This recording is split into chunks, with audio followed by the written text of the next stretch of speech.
Hello everyone. ఈరోజు మీకు మన ఛానల్లో బీట్రూట్ సిరప్ ఎలా తయారు చేసుకోవాలో చూపిస్తాను. ఎర్లీ మార్నింగే బీట్రూట్ జ్యూస్ తాగాలని ఉన్నా మనకి కట్ చేసి జ్యూస్ చేసుకోవడానికి టైం సరిపోదు కదా. అందుకోసం మీకు బీట్రూట్ సిరప్ ఎలా తయారు చేసుకోవాలో చూపిస్తాను. ఈ సిరప్ ఒక గ్లాసు సిరప్ వేసుకుని 3 గ్లాసులు కూలింగ్ వాటర్ వేసుకుంటే బీట్రూట్ జ్యూస్ అనేది రెడీ అవుతుంది. దీనిలో కొంచెం నిమ్మరసం కూడా యాడ్ చేసుకుని టేస్ట్ చేయొచ్చు. దీనికోసం అయితే నేను ఒక కేజీ పావు బీట్రూట్స్ అయితే తీసుకున్నాను. దానికి సేమ్ క్వాంటిటీలో ఒక కేజీ పావు పటికి బెల్లం తీసుకుని సిరప్ అయితే రెడీ చేసుకోవచ్చు. మీరు ఎన్ని బీట్రూట్స్ తీసుకున్నా సేమ్ క్వాంటిటీతో పటికి బెల్లం అనేది తీసుకుని ఈ సిరప్ అనేది రెడీ చేసుకోవాలి. ఇది సమ్మర్ డ్రింక్ చాలా బాగా యూజ్ అవుతుందండి. హిమోగ్లోబిన్ పర్సెంటేజ్ కూడా బాగా పెరుగుతుంది. ఫస్ట్ బీట్రూట్ని చిన్న చిన్న ముక్కలుగా కట్ చేసుకొని ఉంచుకోవాలి. తురుముకున్నా పర్వాలేదు.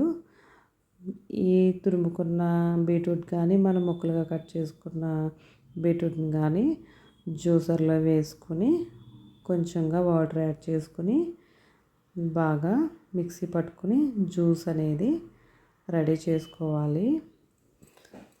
నెక్స్ట్ దీన్ని స్ట్రైనర్లో వేసి శుభ్రంగా ఫిల్టర్ చేసుకోవాలి.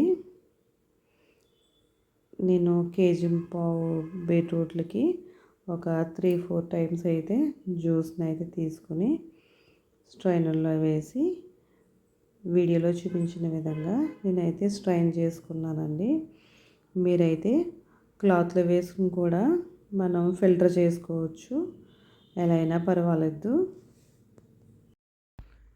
ఈ జ్యూస్ అనేది పిల్లలు, యంగ్స్టర్స్ ఎవరైనా తాగొచ్చండి. ఎర్లీ మార్నింగ్ కానీ ఆఫ్టర్నూన్ కానీ లైట్ కూలింగ్తో తీసుకుంటే చాలా బాగుంటుంది. టేస్ట్గానే ఉంటుంది.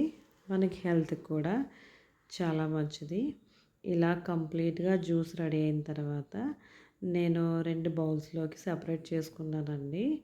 దీంట్లోకి కేజీ పావు పటికి బెల్లాన్ని 50-50 చేసుకొని 2 బౌల్స్లోకి వేసుకొని స్టవ్ మీదకి పెట్టి 2 కూడా ఒక హాఫ్ అన్ అవర్ పాటు బాయిల్ చేసుకున్నాను.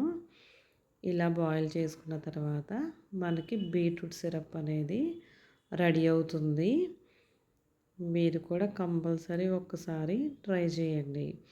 ఇలా జ్యూస్ అనేది రెడీ అయిన తర్వాత స్టవ్ ఆఫ్ చేసి చల్లార్చుకొని మనం ఇప్పుడు క్లాత్ వేసుకొని ఇంకొకసారి ఫిల్టర్ చేసుకోవాలి. ఇలా చేసుకున్న సిరప్ నాకైతే కేజీ పావు బీట్రూట్స్కి 2 లీటర్స్ జ్యూస్ సిరప్ అనేది వచ్చింది. మీరు ఇంట్లో గెస్టులు కానీ ఎవరైనా వచ్చినా ఈ డ్రింక్ అనేది రెడీ చేసిస్తే చాలా టేస్ట్గా ఉంటుంది. డైలీ 1 గ్లాస్ ఈ బీట్రూట్ జ్యూస్ తాగితే మనకి హెమోగ్లోబిన్ పర్సెంటేజ్ అనేది పెరుగుతుందండి. మనం కంప్లీట్గా జ్యూస్ అనేది క్లాత్లో వేసుకుని ఫిల్టర్ చేసుకోవాలి. తర్వాత ఒక బాటిల్తో స్టోర్ చేసుకుని ఫ్రిడ్జ్లో ఉంచుకుంటే ఎన్ని రోజులైనా ఉంటుందండి. ఇది సమ్మర్ డ్రింక్ కూడా చాలా యూజ్ అవుతుంది. పిల్లలు కూడా చాలా ఇష్టంగా టేస్ట్ చేస్తారు. మనం ఒక గ్లాసు బీట్రూట్ సిరప్ వేసుకొని 3 గ్లాసుల వాటర్ వేసుకొని ఒక లెమన్ తీసుకుని జ్యూస్ కంప్లీట్గా వేసుకుంటే మనకి బీట్రూట్ జ్యూస్ అన్నది చాలా టేస్ట్గా హెల్తీగా రెడీ అవుతుంది. మీరు కూడా ఒకసారి ట్రై చేసి ఈ జ్యూస్ అనేది ఎలా ఉందో నా కామెంట్ సెక్షన్లో కామెంట్ చేయండి. మీ ఫ్రెండ్స్కి, రిలేటివ్స్కి ఈ వీడియో అన్నది షేర్ చేయండి. నా ఛానల్ని సబ్స్క్రైబ్ చేయండి. నెక్స్ట్ వీడియోలో మళ్ళీ కలుద్దాం.